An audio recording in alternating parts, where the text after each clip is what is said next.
Things don't happen overnight. You have to make the emotional and the personal investment to make your dreams come true. What would amazing look like for you? What would amazing look like if you were amazing? If you know what amazing looks like, then why haven't you gotten there yet? I want you to say, the reason I'm not as amazing yet because I hit the snooze button. That's why I'm not amazing right now. The reason why I'm not amazing right now is because I couldn't get up early enough because I told myself I'm not an early person. The people in the world become weaker people. It's by capping your brain. It's by putting this kind of garbage in it about not attacking what you're not good at. There is no shortcut. There is no hack. There's no sweatless solution. You're gonna have to work. There is always weakness to work on. Always. A lot of them. Why would we allow ourselves to make easy excuses? Why would you allow that? It's not what happens that determines the major part of your future. Not what happens. What happens to us all. But the key is what you do about it. It's not what happens, what you do about it. Stop being a lazy, bum-ass person that's full of excuses, sitting around on the pity potty, coming up with every excuse in the world as to why you ain't winning. You are the reason you're not winning. Unaware and an understanding that this thing that we are dealing with right now in our lives is only temporary. It's temporary and it will not last forever. You must realize that you must grow enough tenacity within yourself to press on.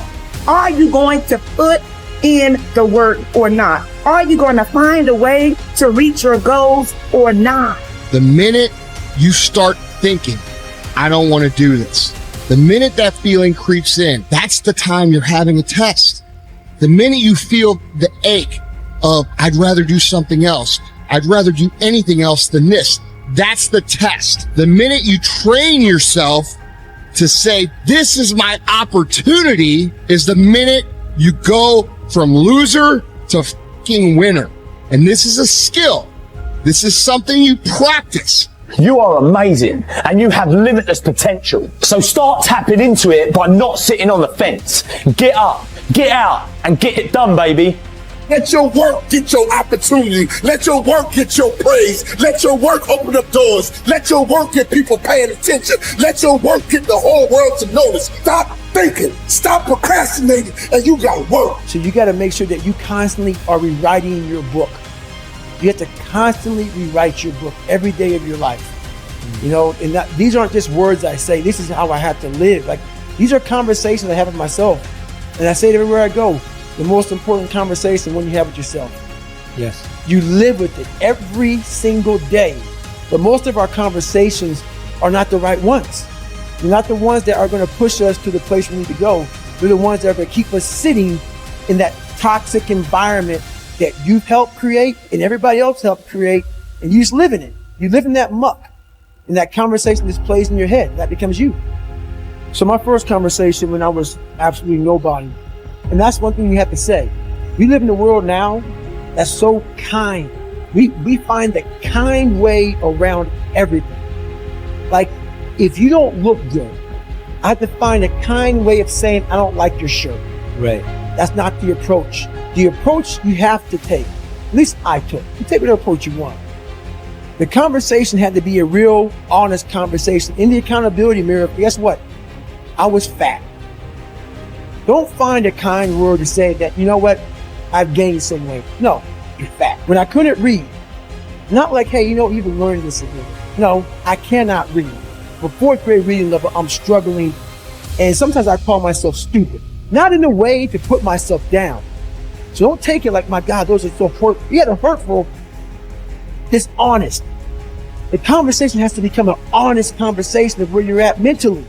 Where am I at mentally? I look like I feel like I'm falling behind in school. I'm lazy.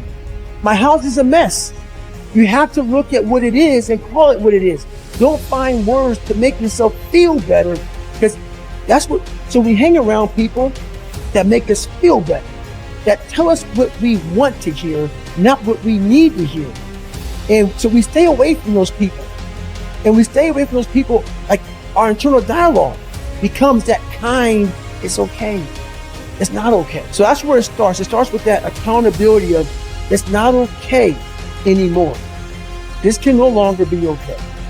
And calling yourself out for exactly what you are and exactly how you will fix it. That's where it starts. Take full responsibility for your life. Accept where you are and the responsibility that you're going to take yourself where you want to go. Someone said we have two primary choices in life. We can either accept conditions as they exist, or we can take the responsibility to change them. See, a lot of people want to exempt themselves from taking responsibility. All they want to do is talk about the problem. Every time you see them, they'll tell you their story over and over and over and over again. No. You want to take responsibility for your life. I got me here, I can get me out of this. And I'm getting out. I'm not going to be a volunteer victim. George Bernard Shaw said there are two kinds of people in life. You know, he said those that make things happen, those that watch things happen, and those that don't know what happened. And he said the people that get along in this life look around for the circumstances that they want, and if they can't find them, they make them. They create them. So part of beginning to get unstuck, you've got to decide that the behavior pattern that you have adopted doesn't work for you. You've got to change your strategies, and changing your strategy means reinventing your life, recreating you, and you have the power to do that. You can decide that you're going to change, that you're not going to be a wimp. You can decide that you're going to stand up to life. You can decide that I'm going to live each day as if it were my last. You have the power to make that decision. You can decide, I'm going to work on myself and develop myself. I'm going to empower me. And all of these things that are happening to me right now, they're just temporary inconveniences. They're not stronger than I am. I'm in charge here. Your self-confidence is closely connected to your self-esteem and to how much you like yourself. Dr. Nathaniel Branden calls self-esteem your reputation with yourself. It is how you feel about yourself and your abilities in relation to any situation that determines how much you like yourself and consider yourself to be a valuable and worthwhile person. The more you like yourself, the better you do. The flip side of self-esteem is what psychologists call self-efficacy.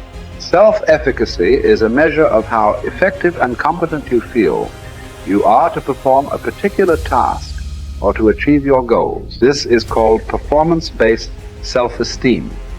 What this means is that if your self-confidence and your belief in yourself are determined by your self-esteem, or how much you like yourself is determined by how capable you feel you are in any given set of circumstances. For example, if a problem comes up at work or home, and you are so familiar with it that you can solve it quickly and correctly, your self-efficacy and your self-esteem goes up. You feel more capable and confident and more willing to take on other challenges and difficulties. You feel more positive and optimistic. You feel like an excellent person. If, on the other hand, a problem or difficulty came up and you were unable to do anything to solve it, and you felt frustrated or ineffective, your self-esteem would suffer and your self-confidence would go down. You would feel negative about yourself and your abilities. You might even become angry or depressed. You would feel powerless rather than powerful. That's why they say in playing poker, the winners laugh and tell jokes while the losers say, shut up and deal. The law of cause and effect applies to everything you are today and to everything that you become. If the effect that you desire is high and unshakable, levels of self-confidence, then it is necessary that you engage in the same behaviors practiced by others who enjoy high and unshakable levels of self-confidence. And you will soon experience high levels of self-confidence yourself. Studies conducted on thousands of men and women who have moved from ordinary to extraordinary performance and who have moved from feelings of inadequacy to feeling great about themselves show that there is a direct cause-effect relationship between competence and mastery on the one hand and self-confidence on the other. To attain this wonderful, healthy feeling of optimal performance, you need clear goals, challenging standards, regular feedback, total concentration, step-by-step, step success, and a feeling that you are expanding your capabilities to a new, higher level. When you have created a situation in which you experience all of these, You sense that you are working at the outer edge of your own personal envelope. You feel that you are getting progressively better and better at something you are ideally suited to do, and that while you are still working within the range of your capabilities, you are stretching yourself at every moment. When you are caught up in this kind of experience, you often lose track of time. You become unaware of hunger, thirst, or fatigue. You feel calm and clear-headed and euphoric. Tests show when you are in this state of flow, your brain releases endorphins, nature's happy drug, which causes you to feel happy and energized. Often, while you are in this state, the rest of the world seems to slow down.